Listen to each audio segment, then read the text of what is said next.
నేను జిఆర్ మహర్షి. దసరా బ్రహ్మోత్సవాల సందర్భంగా చంద్రబాబు నాయుడు గారు 5 ఏళ్ల తర్వాత సతీ సమేతంగా వెళ్ళి దేవుడికి వస్త్రాలు సమర్పించారు. బ్రహ్మోత్సవాలు కూడా ఇంకా స్టార్ట్ అయిపోయినట్టే. అయితే చాలామంది ఏమనుకున్నారంటే ఆయన బ్రహ్మోత్సవాలకు ముందే టీటీడీ బోర్డును నామినేట్ చేస్తారని, టీటీడీ చైర్మన్ నామినేట్ చేస్తారని అందరూ ఎక్స్పెక్ట్ చేశారు.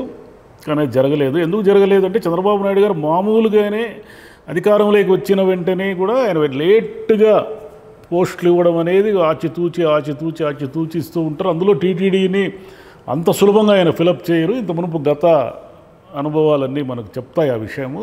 అయితే ఈసారి ఏమిటంటే జనసేన బీజేపీ కూటమిలో ఉండడం వల్ల ఈసారి ఆయన ఒక్కడి నిర్ణయమే కాదు కదా, వీళ్ళ ఒత్తిడి కూడా ఉంటుంది కాబట్టి కొంచెం వేగంగా ఇదేదో జరిగిపోతుంది. టీటీడీ చైర్మన్, బోర్డు మెంబర్లు వీళ్ళందరూ వచ్చేస్తారని అందరూ ఎక్స్పెక్ట్ చేశారు. కానీ ఏమి జరగలేదు. చాలా కాలంగా టీవీ5 నాయుడు గారి పేరు వినిపిస్తూ ఉంది చైర్మన్గా.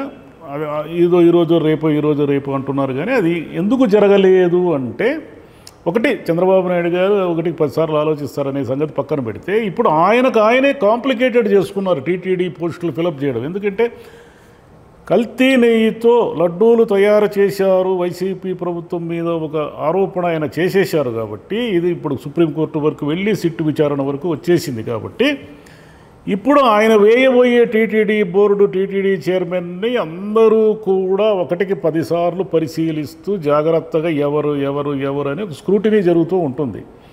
ఇప్పుడు టీవీ5 నాయుడు గారి పేరు ప్రముఖంగా వినిపిస్తూ ఉంది. ఏమిటి నాయుడు గారికి టీటీడీ చైర్మన్గా ఆయనకున్న ఎలిజిబిలిటీ ఏమిటి అని ఎవరైనా క్వశ్చన్ చేస్తారు. ఎందుకంటే రేపు ఈయన లాస్ట్ గవర్నమెంట్ మీద ఆరోపణలు చేశారు కాబట్టి ఇప్పుడు కొత్తగా క్వశ్చన్ చేస్తారు. అంటే నాయుడు గారనే కాదు, ఎవరిని నియమించినా సరే ఆయన ఏమిటి, ఆయన ఎలా వచ్చారు, ఆయన బ్యాక్గ్రౌండ్ ఏమిటి, ఆయన వ్యాపారాలు ఏమిటి, ఇవన్నీ కూడా సోషల్ మీడియా కానీ లేదా చంద్రబాబు నాయుడు గారి వ్యతిరేక మీడియా కానీ ఇవన్నీ కూడా లాగడం మొదలు పెడుతుంది. అయ్యా మీరు ఏదో పవిత్రత అని మాడుతున్నారు కదా, మరి ఏ రకంగా మీరు ఈ చైర్మన్ పోస్టు కానీ లేదా బోర్డు సభ్యుల పోస్టులు కానీ ఫిలప్ చేశారు, దానికి మాకు రీజన్ చెప్పండి అని అడిగారు అనుకోండి. జనరల్గా ఏ ప్రభుత్వమైనా ఎలా ఫిలప్ చేస్తుంది? రాజకీయాల్లో ఎవరో వాళ్ళకి కావలసిన వాళ్ళని చైర్మన్గా చేస్తారు. బోర్డు సభ్యులకు ఏదో కోటా ఉంటుంది, దాంట్లో వ్యాపార వర్గాలు వస్తాయి, తెలంగాణకు సంబంధించిన ఏదో 1-2 వస్తారు. అంతేకాకుండా ఇప్పుడు జనసేన బీజేపీ నుంచి కూడా కొంతమందిని తీసుకోవాల్సి ఉంటుంది. మామూలుగా అంటే ఈ ప్రభుత్వం చంద్రబాబు నాయుడు గారనే కాదు, ఎవరు ఫిలప్ చేసినా కూడా ఆ టీటీడీ బోర్డు స్వభావాలు ఎలా ఉంటాయి, దాని నిండా వ్యాపారస్తులే ఉంటారు. అఫ్కోర్స్ వాళ్ళు భక్తులు కూడా కావచ్చు, వాళ్ళకి స్వామివారి మీద భక్తి కూడా ఉండొచ్చు. కానీ దాని నిండా కూడా కంప్లీట్గా పొలిటీషియన్స్, వ్యాపారస్తులే ఉంటారు. కానీ ఎవరైనా సామాన్యులు కానీ ఎందుకు టీటీడీ బోర్డులో ఒక సామాన్యుడికి చోటు లభించకూడదు? దానికి ఏమైనా రీజన్ చెప్పండి ఎవరైనా కూడా. అయ్యా ఒక 500 సార్లు కొండకు నడిచి వెళ్ళిన ఒక పరమ పవిత్రుడైన భక్తుడు ఉన్నాడు, అతను వెంకటేశ్వర స్వామి దండం పెట్టుకోకుండా జీవితంలో ఏ పని చేయడు అని ఒక సామాన్యుడు ఉన్నాడు అనుకోండి. ఎవరో ఒకరు ఐడెంటిఫై చేశారు. అతనికి ఎందుకు బోర్డు సభ్యుడు పదవి ఇవ్వకూడదు? అతనికి మించిన ఎలిజిబిలిటీ ఎవరికి ఉంటుంది? మీ రాజకీయాలు, మీ వ్యాపారాలు చేసుకునే వాళ్ళకంటే కూడా ఒక్క సామాన్యుడికి ఎప్పుడైనా టీటీడీ బోర్డులో ఇచ్చారా? ఇవ్వరు. ఎందుకు ఇవ్వరంటే అది ప్యూర్లీ పొలిటికల్. అది వ్యాపారంలో కూడా ఎవరికి ఇస్తారు, వీళ్ళకి ఏ రకంగా ఉపయోగపడతారు, వీళ్ళకి ఏ రకంగా వాళ్ళ వల్ల లబ్ధి ఉంటుంది, వాళ్ళ ఇన్ఫ్లుయెన్స్ ఏముంటుంది, అది నార్త్ ఇండియన్స్ కావచ్చు, మన తెలుగు వాళ్ళు కావచ్చు, ఇంకోరు కావచ్చు, వీళ్ళందరినీ స్క్రూటినీ చేసి ఉపయోగపడే వాళ్ళని, పార్టీకి ఉపయోగపడే వాళ్ళని, ఆర్థికంగా అండదండలు ఉండేవాళ్ళని వీళ్ళనే కదా బోర్డు నిండా నింపుతున్నారు ఇప్పటి వరకు. మరి చంద్రబాబు నాయుడు గారు కొత్తగా ఏం చేయబోతారు? కొత్తగా ఏమీ చేయరు, చేసే అవకాశం కూడా లేదు. ఎందుకంటే నాయుడు గారు కావచ్చు, ఇంకొకరు కావచ్చు, ఆయన వేసే చైర్మన్ పోస్టు సహజంగానే ఆయన పార్టీకో లేదా ఇంకేదో రాజకీయంగా లబ్ధి పొందేదా. ఇప్పుడు మీడియాలో ఆయనకి విపరీతంగా ప్రచారం చేశారు కాబట్టి ఆ అర్హతతో, ఆ ఎలిజిబిలిటీతో చైర్మన్ పోస్ట్ ఇచ్చేస్తున్నారు అనుకుందాం. ఎందుకు ఇవ్వాలి? మీడియాకు మీకు ప్రచారం చేసినంత మాత్రాన మీకు టీటీడీ చైర్మన్ పోస్ట్ ఎందుకు ఇవ్వాలి? ఎవరికైనా ఎందుకు ఇవ్వాలి? ఈ లెక్కలు తీస్తే అందరూ రాజకీయాలే చేస్తున్నారు. చంద్రబాబు గారు ఇప్పుడు టీటీడీనంతా నేను ప్రక్షాళన చేస్తాను, కొండపైనంతా చాలా మార్పులు తెస్తాను, అక్కడ గోవింద నామస్మరణ తప్ప ఏమీ వినపడకూడదు అని కూడా పద్మావతి ఆ మీటింగ్ హాల్లో జరిగిన సమీక్ష సమావేశంలో చెప్పారు. బాగానే ఉంది. కానీ ఇప్పుడు చంద్రబాబు నాయుడు గారికి ఇన్నేళ్ల రాజకీయ జీవితంలో ఆయన తిరుమల కొండని రాజకీయాలకి రాకముందు నుంచి కూడా చూస్తున్నారు. తిరుమల కొండ గురించి ఆయనకు తెలిసినంత బాగా ఇంకెవరికి తెలిసే అవకాశమే లేదు. ఇన్నేళ్ల తర్వాత 4 దశాబ్దాల రాజకీయం తర్వాత 4సారి ముఖ్యమంత్రి పదవి చేపట్టిన తర్వాత ఒక అద్భుతమైన అవకాశం వచ్చింది ఆయనకి. అదేమిటంటే టీటీడీని కానీ తిరుమల కొండను కానీ సమూలంగా ప్రక్షాళన చేసే దిశగా, మార్పులు చేసే దిశగా ఆయనకి ఇప్పుడు అవకాశం వచ్చింది. ఒకవేళ ఆయన చేయదలుచుకుంటే ఏమిటంటారా, ప్రతిసారి జేఈఓని ఒకే వ్యక్తిని 5 సంవత్సరాల పాటు, మీరు 9 ఏళ్ళు ఉంటే 9 ఏళ్ళు ఒకే జేఈఓ ఉన్నారు మీరు గతంలో వరుసగా 2 సార్లు గెలిచినప్పుడు. ప్రతిసారి జేఈఓ అనే ఆయన్ని మీరు విఐపీల దర్శనాల కోసము, మీ రాజకీయ అవసరాల కోసము ఒకే వ్యక్తిని నియమిస్తున్నారా లేదా? నియమిస్తూనే ఉన్నారు కదా. ఎందుకు మీరు విఐపీ సంస్కృతి పోవాలా అంటారు కదా. విఐపీ సంస్కృతి పోవాలని కోరుకునే వాళ్ళు మీ ఎమ్మెల్యేలకి, ఎంపీలకి, మంత్రులకి కుప్పతెప్పల దర్శనాల టికెట్లు, వాళ్ళ అనుచరులందరితో మంది మార్బలంతో ఎందుకు వెళతారు అక్కడికి? వాళ్ళు వెళ్ళి దర్శనం చేసుకుంటారు. ప్రియారిటీ కోటాలు అంటే అర్థం ఉంది.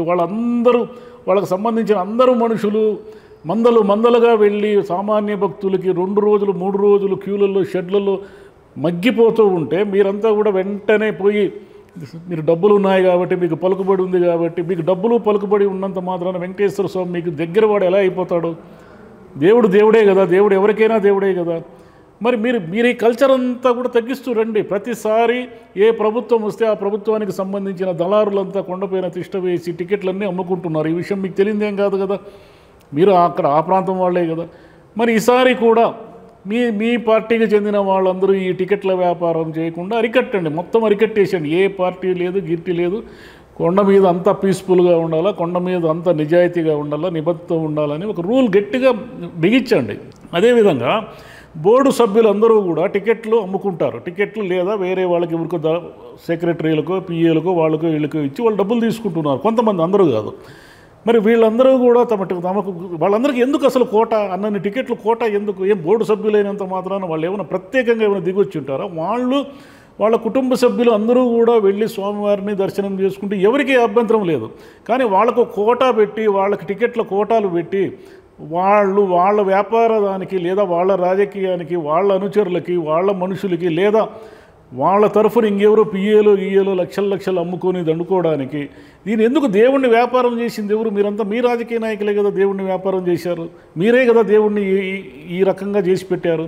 ఇన్ని వ్యాపారాల చుట్టూ దేవుణ్ణి మీరు పెట్టడం వల్ల అది అవినీతి జరిగింది, అది జరిగింది, ఇది జరిగింది అని ఇప్పుడు గగ్గోలు పెట్టడం వల్ల ఏం ప్రయోజనము? అన్ని ప్రభుత్వాలు కూడా టీటీడీని ఒక వ్యాపార సంస్థగానే చూసాయి తప్ప ధార్మిక సంస్థగా ఎక్కడ చూసాయి? టీటీడీని మీకు ఒక రాజకీయ ప్రయోజనాల సంస్థగా, అక్కడ నియమించే అధికారులంతా మీ మనుషులుగా, టీటీడీ బోర్డులో ఉండే వాళ్ళందరూ రాజకీయాలు, వ్యాపార వర్గాలకు చెందిన వాళ్ళగా అందరినీ నియమించేసి ఇప్పుడు దేవుడికి అపచారం జరిగింది అని మీరు అనడం వల్ల ఏ ప్రయోజనం లేదు. ఇప్పుడు మీకు అవకాశం వచ్చింది. మీకు అవకాశం వచ్చినప్పుడు టీటీడీ బోర్డు కానీ, లేదా మీరు టీటీడీ కొండ మీద మీరు చేయాల్సిన, ఇప్పుడు నీళ్లు లేవు, అవి లేవు, అన్నీ చూసుకుంటున్నారా? ఏదో అటవీ శాఖ అటవీ పెంచండి అంటున్నారు. ఎక్కడుంది అక్కడ? మొత్తం తిరుమల కొండనంతా కూడా మొత్తం కాంక్రీట్ జంగిల్గా మార్చేశారు కదా. ఎవరు గవర్నమెంట్ ఉంటే వాళ్ళ గవర్నమెంట్లో ఇష్టం వచ్చినట్లు నిర్మాణాలు చేసి గెస్ట్ హౌస్లకి అనుమతులు ఇచ్చి ఇవన్నీ చేశారు కదా. మరి ఇవన్నీ మీరు చేసినవే కదా, ఏ పార్టీ అని కాదు. చంద్రబాబు నాయుడు గారికి కూడా దీంట్లో వాటా ఉంది కదా, తిరుమల ఈ రకంగా కాంక్రీట్ జంగిల్ కావడం వెనక. కాబట్టి చంద్రబాబు నాయుడు గారికి ఒక అద్భుతమైన అవకాశం ఏంటంటే, ఇప్పటి నుంచైనా మీరు కొత్తగా ఏదైనా తిరుమలలో, టీటీడీలో ప్రక్షాళన చేపట్టండి. మీరు ఏమంటున్నారు? గోవింద నామస్మరణ అంటున్నారు, దేవుడి మీద భక్తి అంటున్నారు, దేవుడి వెంట విపరీతమైన అభిమానము, ప్రేమ, ఇవన్నీ చెప్తున్నారు కదా. నిజమే, అవన్నీ ఉన్నాయి, మేము కాదనం. కానీ మీరు ఒక ప్రభుత్వ అధినేతగా మీకు ఇప్పుడు సాధ్యమయ్యే పనులు అనేకం ఉన్నాయి. ఈ సాధ్యమయ్యే అనేక పనుల్లో మీ వల్ల ఇచ్చే చేయండి. ఒక సామాన్యుని తీసుకొచ్చి టీటీడీ బోర్డులో ఒక్కడిని పెట్టండి చాలు, చూద్దాము. ఒక్కడిని కూడా బెటర్. మీరు ఎందుకు బెటర్ అంటే మీకు అది ప్రతి బోర్డు సభ్యుడు ఏదో ఒక రాజకీయ ఒత్తిడో ఏదో దాంతో అంతా కూడా ఇన్ఫ్లుయెన్సే కదా, అంతా కూడా రికమెండేషనే, సిఫార్సే కదా.